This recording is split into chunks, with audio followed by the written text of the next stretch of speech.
Good evening, class. Thank you once more for joining our classes, where we are discussing about God, where we are talking about the creator of the universe, where we are discussing about why we should thank God, why we should gratify, why we should have gratitude to the creator of the universe.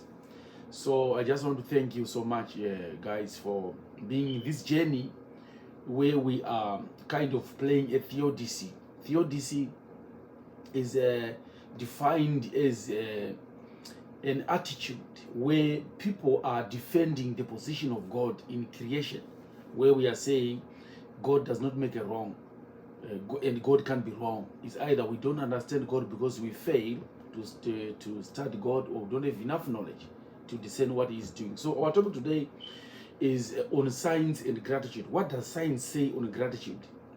It's called a Ha-Rav, Ha-Rav in Hebrew.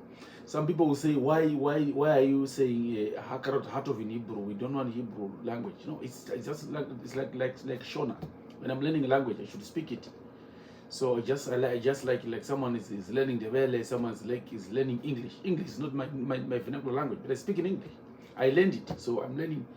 So I can say Ha-Rav, meaning gratitude in Hebrew, because I'm learning it. So what does science say on gratitude, on thanking God? So first of all, we need to thank God and say, "Blessed are you, Kadosh Baruch Hu, the controller of the universe, our ruler of the world, who rewards undeserving people like us with goodness, and who has rewarded us again with all things that some of which we cannot see, but all those things will benefit humanity, will benefit us." So why is it that I was particularly interested in this topic? And I can say I became enamored of gratitude, and I embarked on a quest to thank every single person. So I was just looking at what was happening in my life and said, no. So I had a quest to thank every single person who had a role, every tiny role in making my cup of coffee, to thank the barista, the lawyers, to thank the farmer who grew up with farmers, the farmer who grew the maize, the truck driver who carried the maize to the GMB, who transported the coffee beans, the folks who built the road. And that's gratitude. The folks who built the road for us to have access to other places. Those guys who were digging the roads, those guys who were working for PTC, those guys who were working for DDF, District Development Fund, the people who painted yellow lines on the road in urban areas, and the truck drivers who would carry the trash to the depositing sites. I also thank my teachers. That's gratitude. What can I say? I can thank Mr. Gary Shoko in this lecture in Narare, who taught me how to drive. I started to learn about driving with this Isuzu. Mr. Gary Shoko, my best friend of all the time. I thank him so much because, I could not drive, where motorway when people could drive. But he gave me his Isuzu, the new Isuzu, to learn to drive. Thank him so much. So in this lecture, we want to thank God for everything. It's unfortunate when we were created as whiners. We would want to complain in everything. We're complaining, no, this thing's not working. Let's thank God. Let's appreciate God, man. So in short, a whole lot of people who have been my support structures, and with all such preponderances of earthly blessings promised in the Torah of Emet, people supported us. We just need to thank God to say, yes, we might, in as much as we are afflicted by problems, in as much as we don't understand the ways of God, but we should just thank Him. What can I say now? There's a research that was taken on gratitude, whether this research was whether gratitude can improve general well-being, or increase resiliency, or strengthen social relationships, and reduce stress and depression. So the more grateful people are, or where, the greater their overall well-being and life satisfaction. So grateful people also have had a greater capacity for joy and positive emotions. So if you want to open yourself to healthy, get it right from me today. I'm not an authority, but I read about it. You need to open yourself to wealthy or to healthy and to good relationships. You need to start considering gratitude. Thank God for everything. For everything, even a thunderbolt, lightning. Don't complain. Say, I thank you. Lightning, the lightning bolt, but I'm still alive. So this research, the research was taken in the early 1990s. With one of the greatest medical research institutes, it was called the NANI study. NANI as in NU study. So some 700 nuns, all American members of the School of Sisters of Notre Dame in the United States, agreed to allow their records to be accessed and used by a team of researchers investigating the processes of aging and Alzheimer's diseases. So they took that, they wanted to see if there was a positive correlation between being ungrateful and Alzheimer's. At the start of the study, these ladies were aged 75 to 102. So by annually assessing the nuns, these ladies, the current state of health, the researchers were able to test whether their emotional state in the 1930s had an effort on healthy some 6 years later. Because they had all lived a very similar lifestyle during these 6 decades, they formed an ideal group for testing hypotheses about the relationship between emotional attitude and healthy. The results were published in 2001. These results were startling. Aisha Misa, because the more positive emotions, contentment, gratitude, happiness, love, and hope the nuns expressed in their autobiographical notes, the more likely they were to be alive well 6 years later. The difference was as much as 7 years in life expectancy to those who didn't have hope, who didn't have gratitude to God. And their physical, those who didn't have hope and gratitude, their physical health deteriorated. So, but what are we saying? We are talking about gratitude, but it's stated in the Bible. So what medicine now knows about individuals? Moshe Rabbeinu, Moses, our great teacher, spoke about it, about nations. Gratitude. Hakarot Hatov. So it's in the heart of the Bible. You have faith, you have hope, you have gratitude. You see? But the Jewish people were complaining. They complained about lack of food. They're complaining about water. They're complaining about manna. They complained about meat. They complained about vegetables in the desert, about dangers faced by them, by the Egyptians, by them. When they faced the Egyptians, they all complained. They were whiners. They lacked thankfulness during their difficult times. And what did God say? He said, Moses, no. I let me tell myself, I vow with myself, these people will never see Canaan because of whining, because of the levels they had in not gratifying and giving gratitude to God.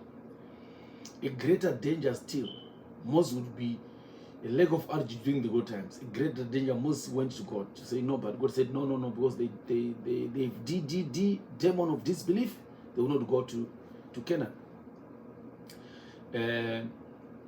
As it says in Deuteronomy, is a Deuteronomistic verse that says, when you have eaten your fill and you have built the fine houses and lived in them, and when your heads of cattle and flocks have multiplied, and your silver and gold is multiplied, and all that you have is multiplied, do not exalt yourself, forgetting the Lord your God, who brought you out of Mizraim, Egypt, out of the house of slavery.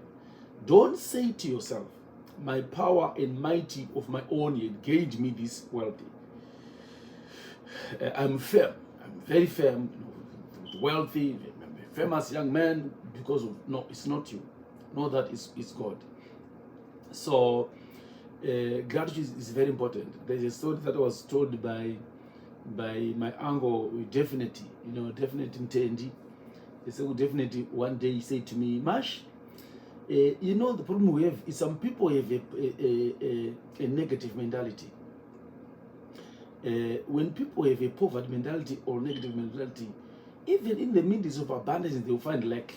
In the midst of abundance, they'll find lack. Such people, they are not good. We need to give gratitude. You need to thank God, to be thankful to God always. So I've listed here some stories, to spice up, to broaden the horizons of how important is gratitude to God of whatever is happening in our lives. So I'll start with the parable of a lion and a crane. A crane is a bird like those storks, the white birds we have in the villages at home. They're called storks, those big white birds. So there was a lion and that crane, the crane, the big tall white bird. So a lion had been gorging on an animal he had killed. The lion was busy gorging an animal that he had killed. So when suddenly a small bone in the meat stuck in the neck, inside the neck of a lion, and he could not swallow it because there was a bone that had stuck inside the neck of the lion. So he soon felt a terrible pain in his throat because he swallowed this bone, so the bone was stuck in the throat. And he ran up and down, the lion groaning with the ferocity of a lion because it had swallowed. And seeking for something to relieve the pain. He tried to induce everyone he made to remove the pain, but it was very difficult. So he then thought of a plan to say, he played to say, I'll give you half of my kingdom if you remove the bone out of my throat. And all the animals were gathered. And the animals, animals, they know the lion. Animals know, they knew, even now, that the lion is sometimes very cunning. He would say, I will do this, and the lion would not, honor the pledge, honor the vow. So all the animals were there. And they said themselves during their meeting, the animals were saying to each other, how can we help our king? What should we do? And all the animals, the way with their faces were downcast. We can't help the lion. We cannot do that. This man is dangerous. The king is dangerous. Until at last a crane agreed to say, and told the lion to lie upside down.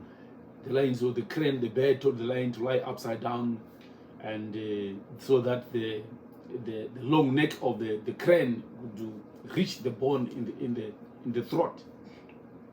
So then the crane puts a long neck down the lion's throat, and with its beak, the mouth, loosened the bone and took it out of it gorged it out of the lion's throat. That's God. I'm talking about gratitude. Having to be thankful. And he pulled out the bone.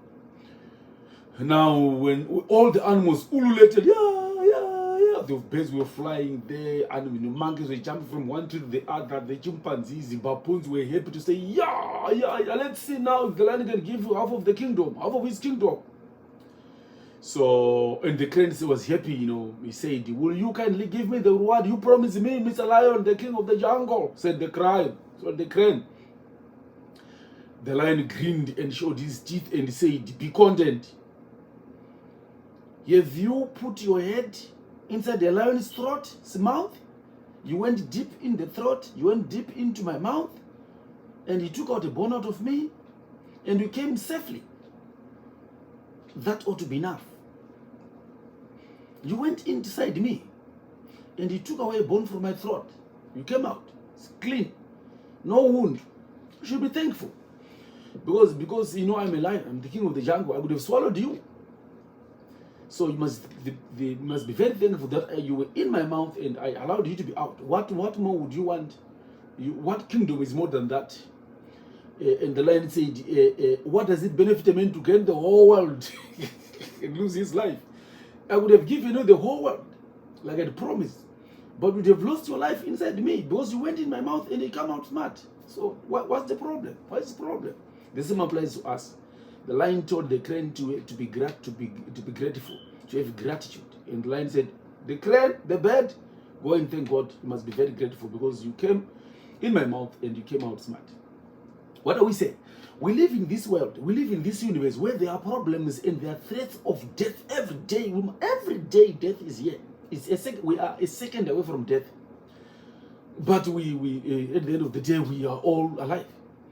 We're not taken away by death. So why are you complaining? Why are you whining? Why are you complaining?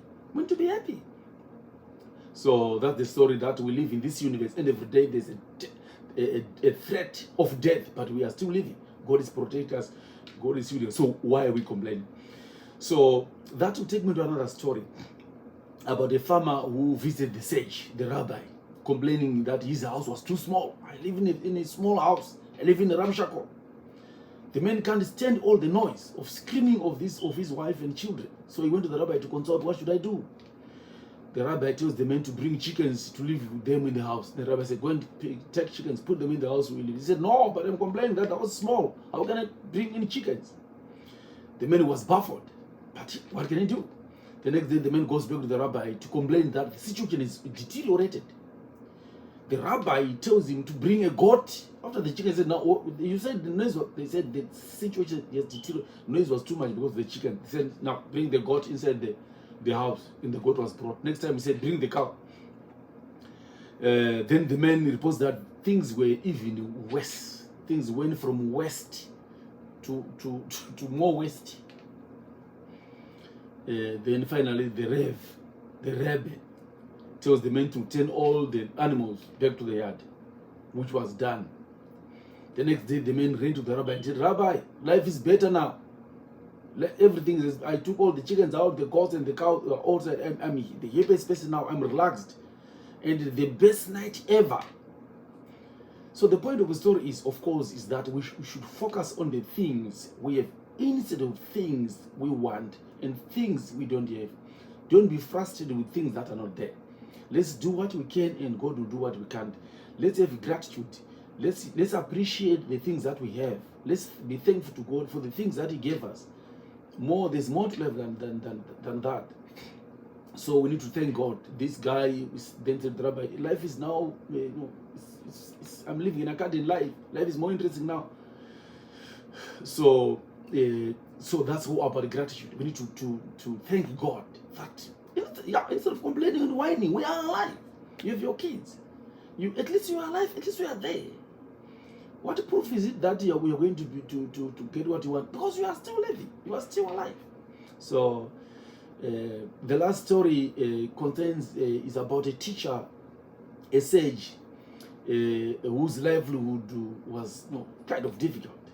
And he went to a faraway place, away from his hometown, to find a job as a teacher. Then he was away from his family in about 2 years. So meanwhile, his wife and children lived the year without him, or 2 years without him, or borrowing and living on credit because he was away, like some of us. So this teacher was paid for services with coins. So the world people gave this teacher gold coins. The middle class paid the teacher with some silver coins, and the modest, close to poor, paid the teacher with copper and nickel coins. So it happened that the teacher had made a belt for himself, where he would put the various coins in different bags or different departments. So each bag carried a different type of coin. So one bag with 4 different bags or 3 different bags inside the big bag. So he had a bag for gold coins, and a bag for silver coins, and a bag for nickel coins, and a bag for copper coins inside one bag. So after those 2 years, the sage headed back home. So as the first, this guy was a church goer. So he saw a church, but it was on Shabbos. So he saw a church, and it's not allowed to, by the Hebrew standards, to move around on Shabbos, on Saturday, with a bag of coins, with money. So he said, let me give the money to the innkeeper. So as he was about to give his money to the innkeeper, the innkeeper had no, those locks to lock up his money. So he was about to say, I gave this money to this innkeeper, but he didn't show me a lock box to put the money. So now, praise with time, he grabbed the belt with the bags and said, no, it's okay. No, just leave it.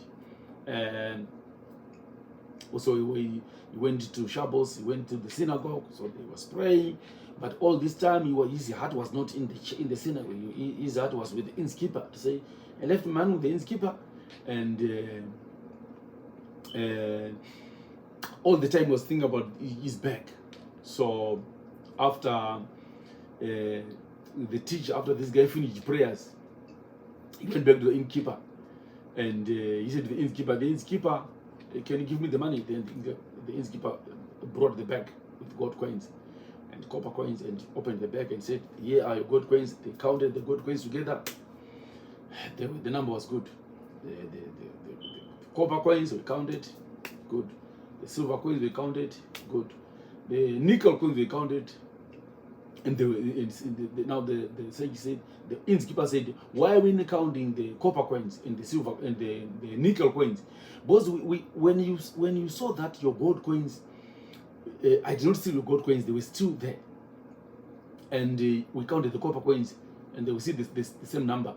What makes you think I would steal the nickel coins, which doesn't have value?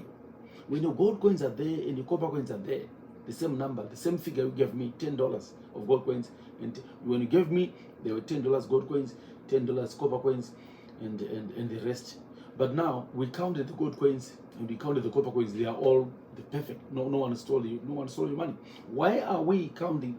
The innkeeper said, why are we counting the nickel coins, which are of less value? They're not. They are valueless. They don't have any value. Why are you forcing me to count the nickel coins?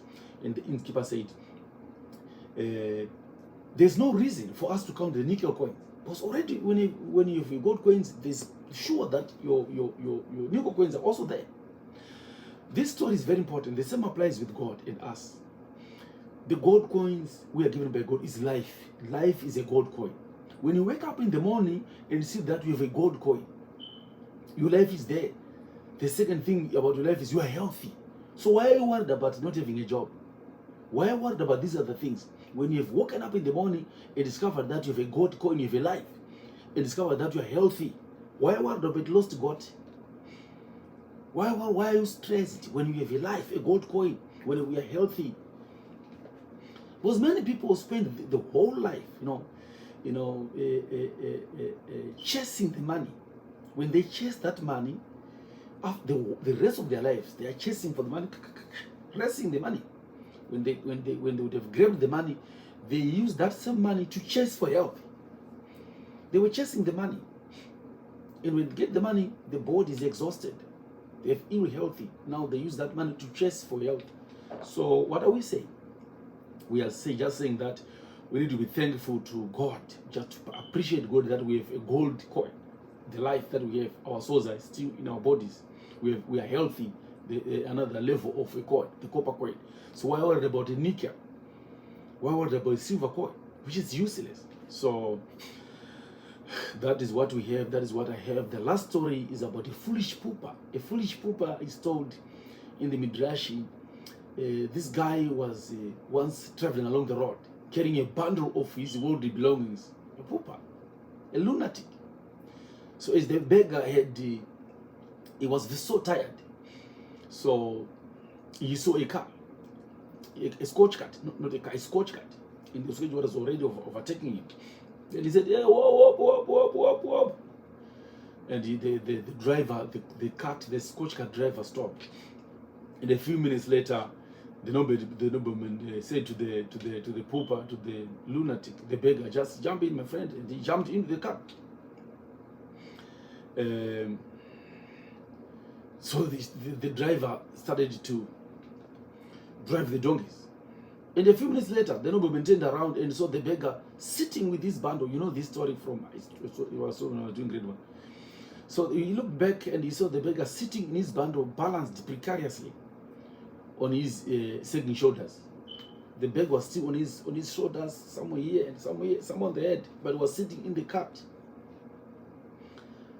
Then the donkey driver said, "My dear fool, you asked it with he asked this, you asked me, and I'm asking with a hint of concern. Why don't you put down your sack and rest up? There's plenty of space in this coach cart. Why are you doing that to me? Didn't I stop to help you?" The fool said, "Also,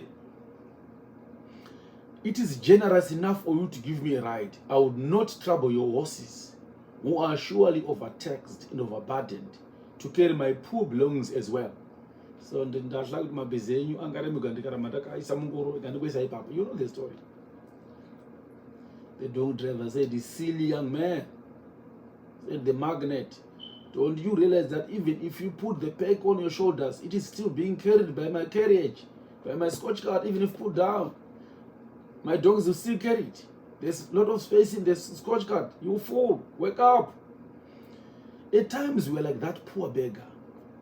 At times we are like that poor beggar, foolish carrying our worries, foolishly carrying our stresses, foolishly carrying our depression on our shoulders, stubbornly believing that we are actually making a difference. We are actually helping the donkeys. The donkeys, in this case, the universe.